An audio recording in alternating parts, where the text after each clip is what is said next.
KONI Sumsel telah melakukan sejumlah evaluasi pasca mengikuti ajang Pekan Olahraga Nasional Papua tahun ini.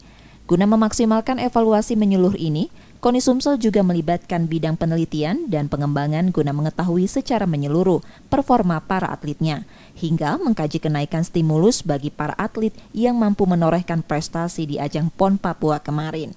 Selain itu, KONI Sumsel juga meminta Badan Penelitian dan Pengembangan untuk mengkaji peta persaingan menghadapi gelaran Pekan Olahraga Wilayah Sumatera di Aceh pada tahun 2023 mendatang. Hasil yang kurang memuaskan pada ajang Porwil Bengkulu pada tahun 2019 yang lalu juga menjadi perhatian khusus KONI Sumsel. Kita juga minta kajian dengan Litbang itu soal Porwil. Porwil tahun kemarin di Bengkulu kita posisi 9 besar dari 10 gitu kan. Tentu ini tidak boleh lagi terjadi.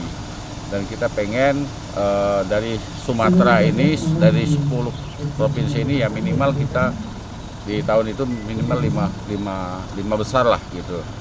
Sehingga itu perlu kajian bagaimana strateginya supaya ini terwujud, karena Porwil itu akan dilaksanakan di 2023. Di ajang Porwil ke-10 pada tahun 2019 yang lalu, kontingen Sumatera Selatan hanya mampu menduduki peringkat ke-9 dari 10 peserta. Nur Muhammad, Kompas TV, Palembang, Sumatera Selatan.